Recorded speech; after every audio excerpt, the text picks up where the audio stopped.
जय श्री राम। आज हम भगवान श्री राम की विशेष कृपा हेतु जो श्री रामचरितमानस का पाठ चल रहा है, जिसमें हम अरण्य कांड का श्रवण कर रहे हैं, तो बड़ी रोचक गाथा चल रही है। भगवान श्री राम की जो लीला है, वो लीला का बखान किन शब्दों में किया जाए। जिन्होंने भगवान होकर मनुष्य रूप में जन्म लिया और उन्होंने किन किन समस्याओं का सामना किया, तो आज हम श्रवण करेंगे उनकी विशेष महिमा। हार पराखल बहुविधि, भय अरु प्रीति देखाए, तब अशोक पादप तर राखस जतन कराए। जेहि विधि कपट कुरंग संग, धाई चले श्री राम, सो छबि सीता राख उर, रटत रहत हरि नाम। सीता जी को बहुत प्रकार से भय और प्रीति दिखलाकर जब वह दुष्ट हार गया, तब उन्हें यत्न करके अशोक वृक्ष के नीचे रख दिया। जिस प्रकार कपट मृग के साथ श्री राम जी दौड़ चले थे, उसी छवि को हृदय में रखकर वह हरि नाम राम नाम रटती रहती हैं। इधर श्री रघुनाथ जी के छोटे भाई लक्ष्मण जी को आते देखकर ब्रह्मा रूप में बहुत चिंता की, बाहरी रूप में बहुत चिंता की और कहा कि हे भाई, तुमने जानकी को अकेली छोड़ दिया और मेरी आज्ञा का उल्लंघन कर यहाँ चले आए। राक्षसों के झुंड वन में फिरते रहते हैं। मेरे मन में ऐसा आता है कि सीता आश्रम में नहीं है।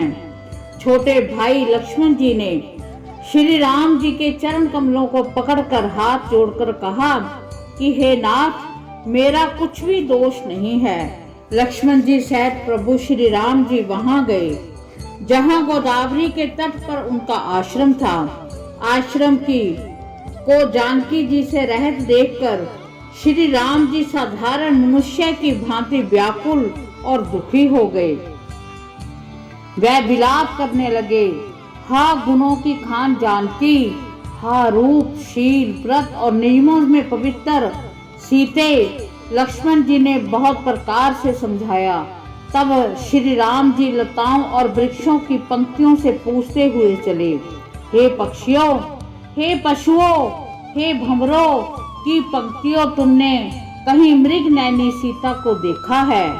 खंजन, तोता, कबूतर, हिरण, मछली, भंवरों के समूह, परवीन, कोयल, कुंदकली, अनार, बिजली, कमल, शरद का चंद्रमा और नागनी, वरुण का पाश, कामदेव का धनुष, हंस, गज और सिंह, यह सब आज अपनी प्रशंसा सुन रहे हैं।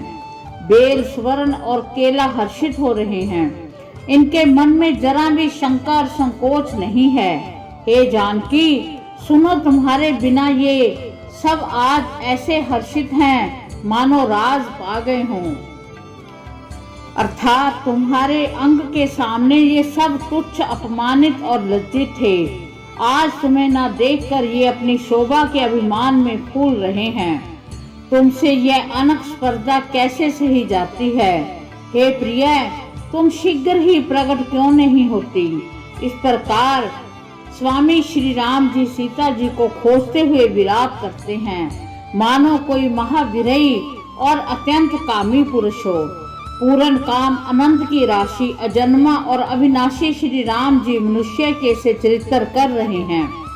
आगे जाने पर उन्होंने गिद्धराज जटायु को पड़े देखा। वह श्री राम जी के चरणों का स्मरण कर रहा था, जिसमें रेखाएं हैं। कृपा सागर श्री रघुवीर ने अपने कर कमल से उसके सिर का स्पर्श किया और शोभा धाम श्री राम का मुख देखकर उसकी सब पीड़ा जाती रही। तब धीरज धरकर गिद्ध ने ये वचन कहा कि हे जन्म मृत्यु के भय का नाश करने वाले श्री राम जी, सुनिए। हे नाथ, रावण ने मेरी ये दशा की है, उसी दुष्ट ने जानकी जी को भी हर लिया है। हे गोसाई, वह उन्हें लेकर दक्षिण दिशा की ओर गया है। सीता जी कुर्ज की तरह अत्यंत विलाप कर रही थीं। हे प्रभु, मैंने आपके दर्शनों के लिए प्राण रोक रखे थे। हे कृपा निधान, अब ये चलना ही चाहते हैं। श्री रामचंद्र जी ने कहा कि हे तात, शरीर को बनाए रखिए। तब उसने मुस्कुराते हुए मुंह से ये बात कही कि मरते समय जिनका नाम मुख में आ जाने से अधम भी मुक्त हो जाता है, ऐसा वेद गाते हैं। वही मेरे नेत्र के विषय होकर सामने खड़े हैं। हे नाथ, अब मैं किस कमी के लिए देह को रखूं? नेत्रों में जल भरकर श्री रघुनाथ जी कहने लगे कि हे तात, आपने अपने श्रेष्ठ कर्मों से गति पाई है। जिनके मन में दूसरों का हित बसता है, उनके लिए जगत में कुछ भी दुर्लभ नहीं है। हे तात, शरीर छोड़कर आप मेरे परम धाम में जाइए। मैं आपको क्या दूं? आप तो पूर्ण काम हैं। हे तात, सीता हरण की बात आप जाकर पिताजी से कहिएगा। यदि मैं राम हूँ तो 10 मुख रावण कुटुंब सहित वहां आकर स्वयं ही कहेगा। जटायु ने गिद्ध की देह त्याग कर हरि का रूप धारण किया और बहुत से अनुपम आभूषण और पीतांबर पहन लिए। श्याम शरीर है, विशाल 4 भुजाएं हैं और नेत्रों में जल भरकर वह स्तुति कर रहा है। हे राम जी, आपकी जय हो।